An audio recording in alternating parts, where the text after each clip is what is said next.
Robert Chevrolet Pace Truck making its way out. Even a better sight whenever you see the Hobby Time Motorsports safety crew lined up on the backstretch, giving the thumbs up to all the drivers making their way out for the first of 4 features. We start with the Ozark Golf Cars USRA B mods. Just had a B feature a little while ago and made the comment that Nick Drew was the first driver left out as he finished 9th. However, there was a DQ. Caleb Bray got knocked out after not being able to cross through tech, so Nick Drew does get that last spot, and with that, we'll run through the starting grid for the 24 cars that will make up our 20-lap A main. Robbie Ewing out of Stockton, Missouri, pilot of the number 32, will be sitting on the pole, a 3-time winner at Bolivar this year.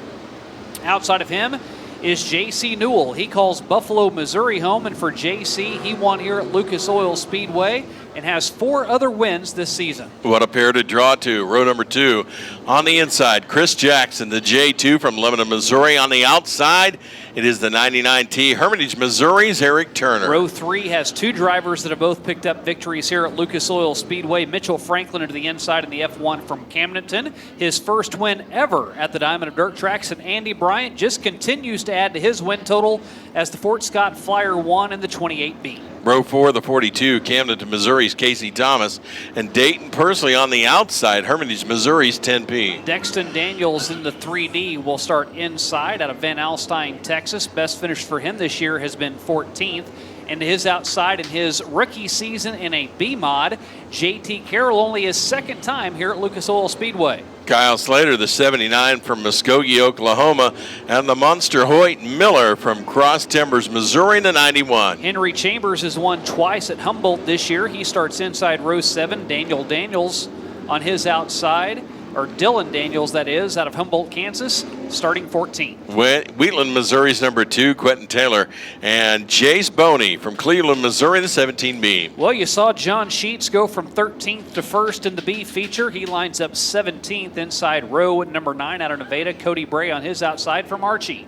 It is Chad Reed, the Yukon, Oklahoma, 5B, or 58, and on the outside, Logan Smith, El Dorado Springs, number 11. A lot of work for Colson Kirk to do. New car for him in the number 7. He won earlier this year in his 55. Casey Mullen, first time the Manhattan, Kansas native has been here to the Diamond of Dirt Tracks. Blake Beal, Deerfield, Missouri in the 17. The 15, Nick Drew, Kansas City, Kansas rounds out your field.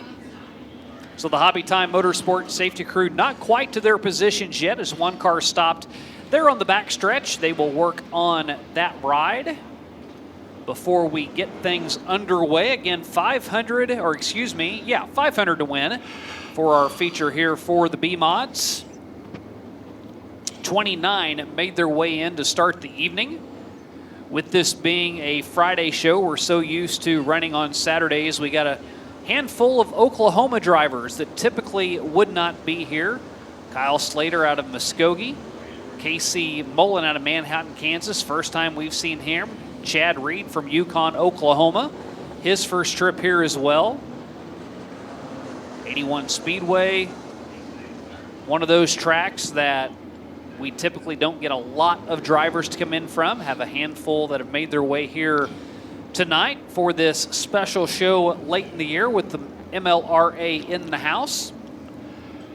The 76 has been tended to, so Casey Mullen is back out on the track. You saw the prep crew come out and work through the turns, tilled it up, packed it back down, and the driver's trying to get a touch for it before we go green. Race control says we are ready to go one more time around. Wind has picked up a little bit. Earlier on this evening, flag was completely limp as there was no wind at all to speak of. Now it is a little on the blustery side out of the south as 24 B mods locked and loaded off of turn number 2, and Robbie Ewing will be the man that sets the tempo. A 3-time winner at Bolivar.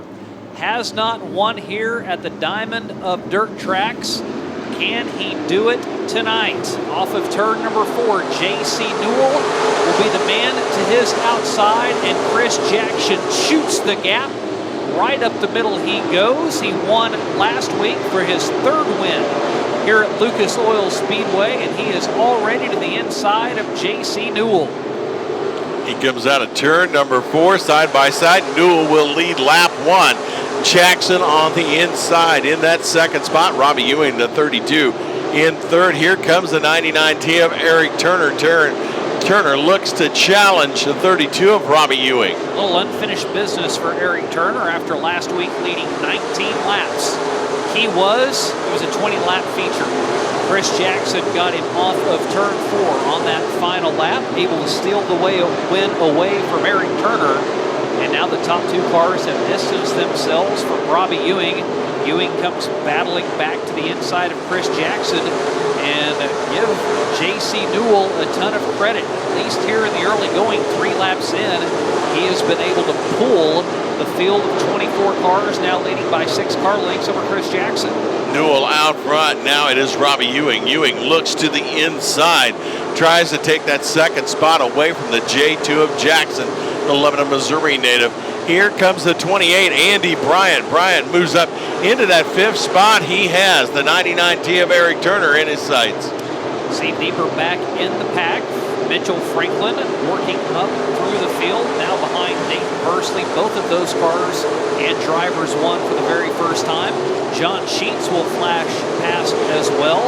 He had to fight his way through the B feature after not making his way out for the heat, and he has navigated the field extremely well. And then deep in the pack, a spin back over in turn number 2. Hobby Time Motorsports safety crew will head out. Quentin Taylor, the guilty party. Yep.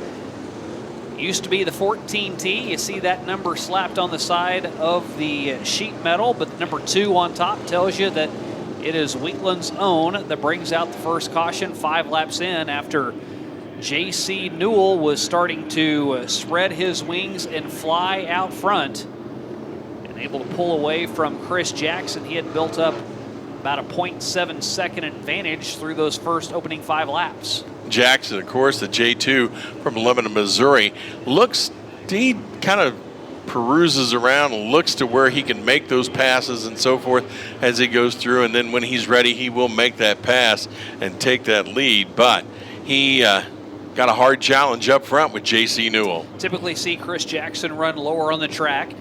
Wouldn't quite say he is a bottom feeder, but I would say he's not necessarily your prototypical rim rider. That's not necessarily the first place he goes up high on the track, searching for that grip up on the cushion.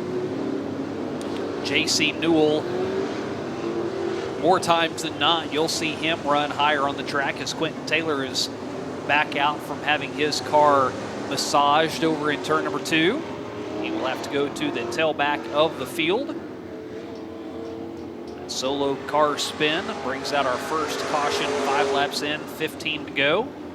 QT will hustle around the track, take his position dead last. J.C. Newell won the championship at Dallas County Speedway 2 years ago. His dad, Ben Newell, Hall of Famer, won the championship in a Midwest mod that exact same year. So they both did it in 2021. Ironically enough, they both conquered that same feat in 2010 when JC won in a B mod and Ben won in his Midwest mod the championship that season. And JC Newell, named after the elder statesman of the Newell Group. His grandpa JC was a veteran racer for 50 years.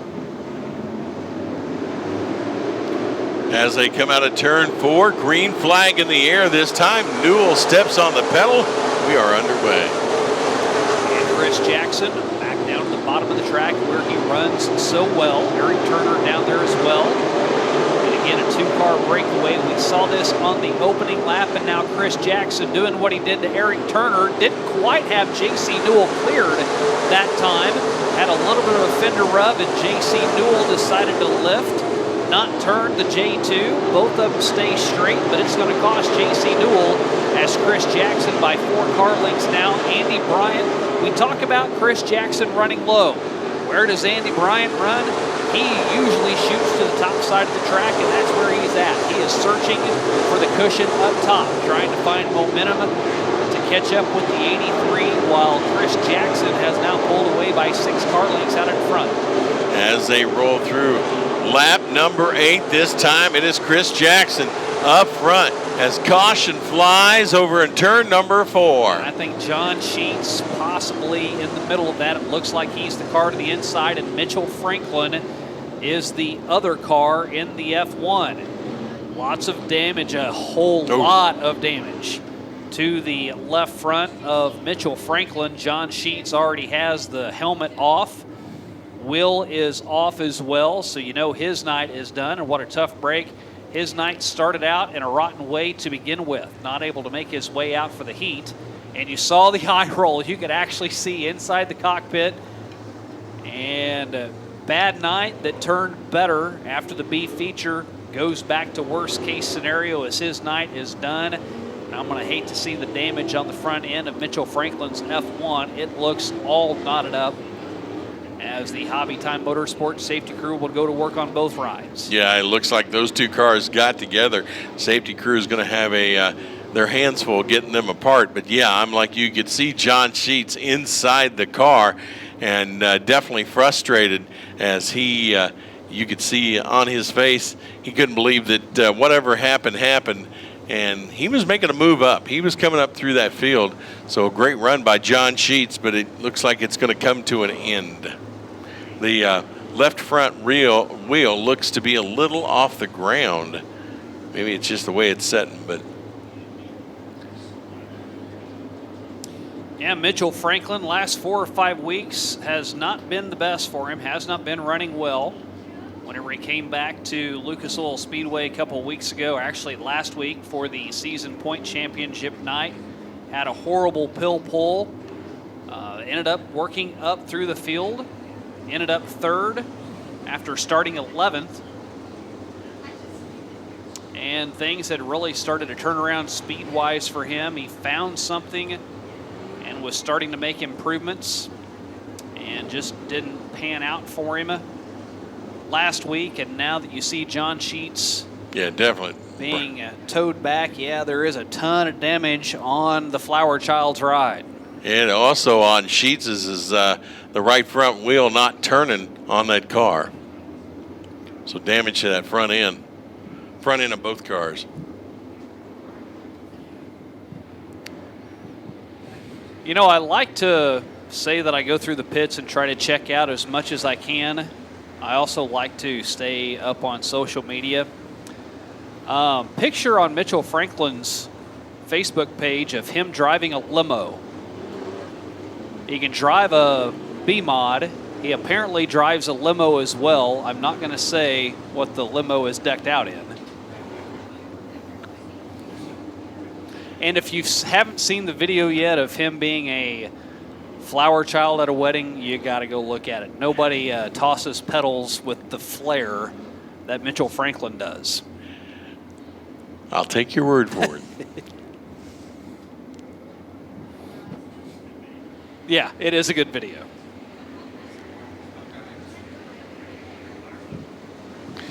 And there goes Mitchell Franklin's. Driver never wants to go off that way. Yeah, you don't. But he and his dad, Josh, will go back to work on that. I would not be surprised to see him back tomorrow. I'd say you're correct. They're not far from home. If they need parts, I'm sure they know somebody around that could probably get them. And nobody knows that chassis better than they do. They are the Franklin Chassis Builders, hence the last name, if you didn't catch up. I caught that, yeah. Hey, JoJo's in the house. All the way in from Chicago just to see the MLRA run here tonight. He may have something to do with the boats and the racing action the rest of the weekend as well.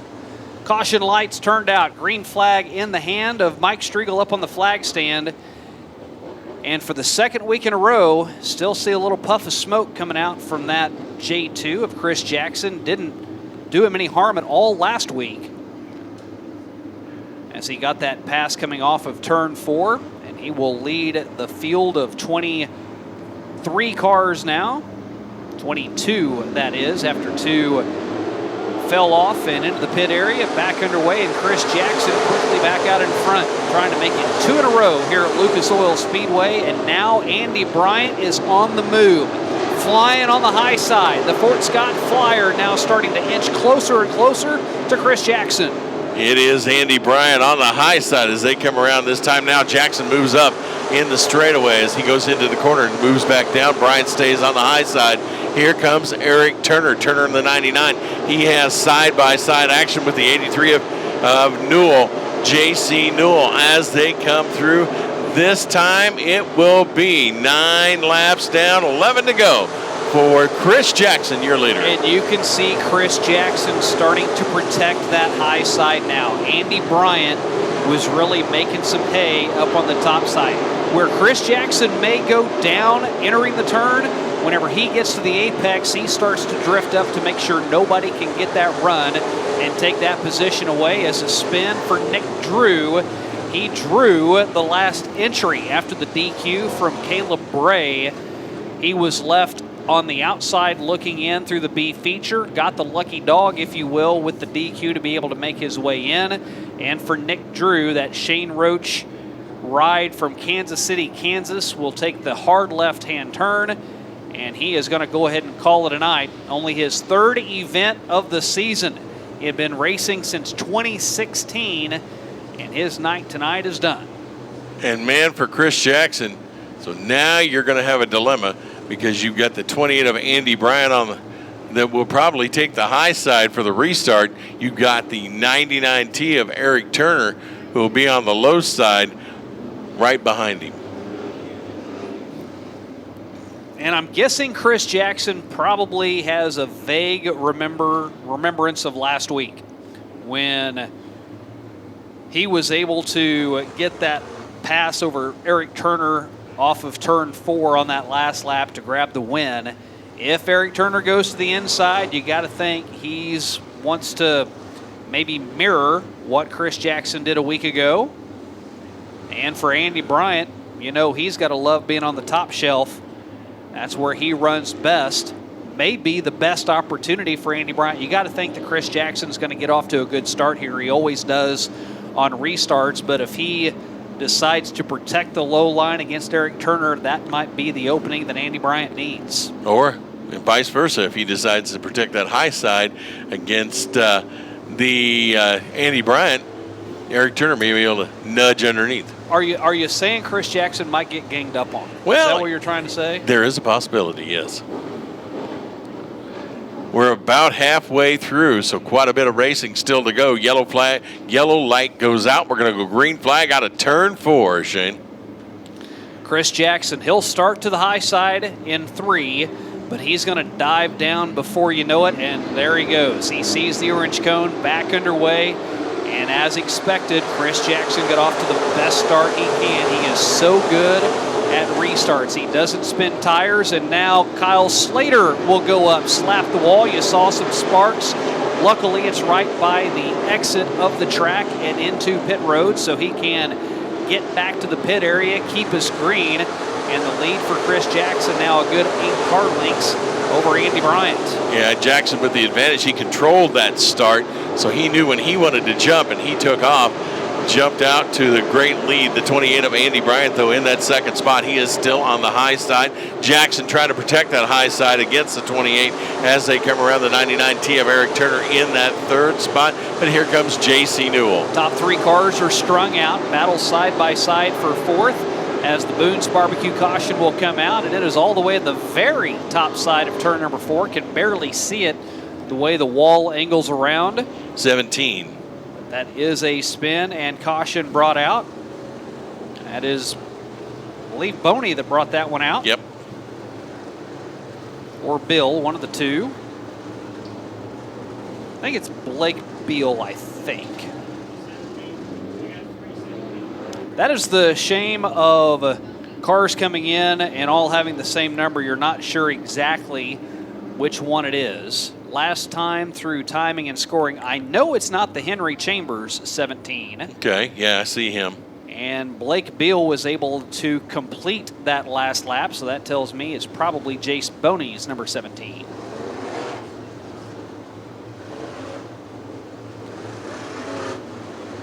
Well, Chris Jackson was able to stay out in front for the last 2 laps after that last restart.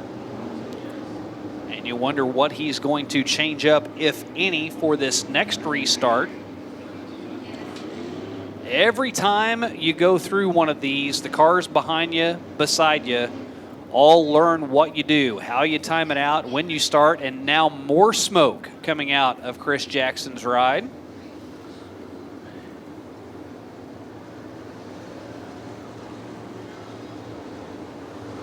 Believe you are correct. That looks like Jace Boney's car.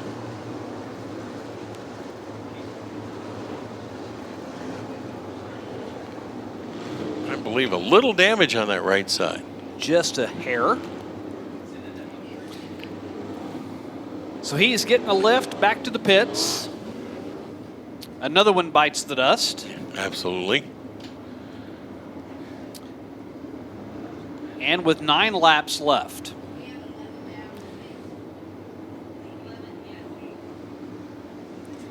We're down to 19 cars left on the track.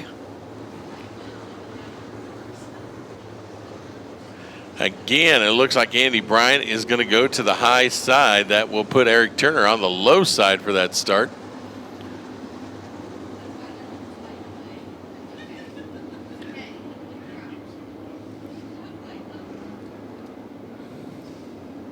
And you say you're going double wide. I think maybe a little change here, as this feature has already reached the 16-minute mark and just barely over halfway. We are going to say single file for the restart. Guessing that's probably the best thing that could play in Chris Jackson's favor right now. Absolutely, as they roll through. Yellow light goes out, means we're going to go green flag out of turn 4. This time, Andy Bryant's going to stay close to that J2 in front of him for the restart.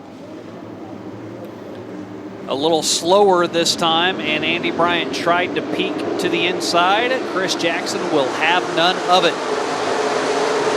Green back in the air, Bryant back up to the top side. Can he roll the top, keep the momentum?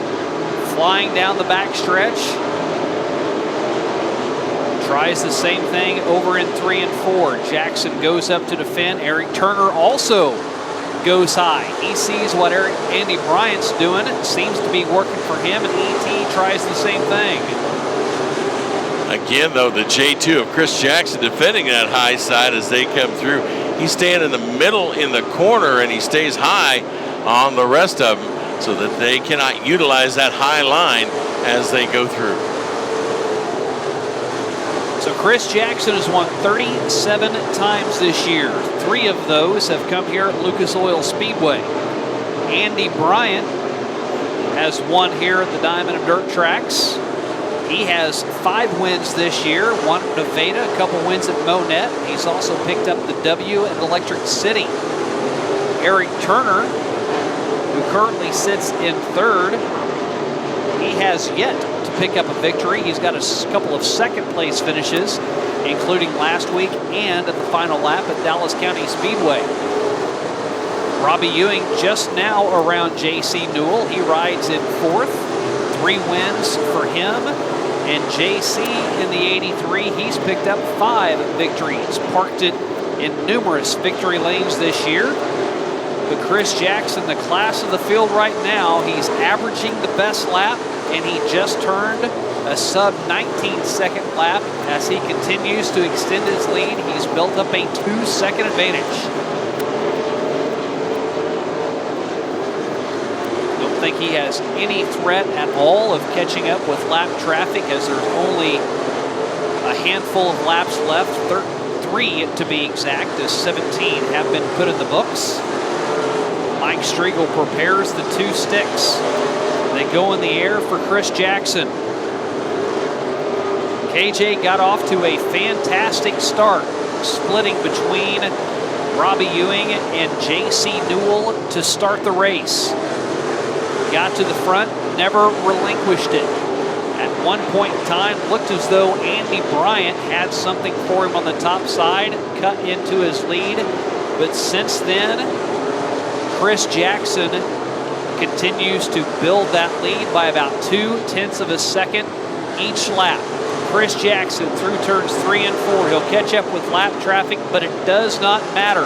The J2 chassis hooked up, and he will win again at Lucas Oil Speedway. 4th time on the year and 38th overall.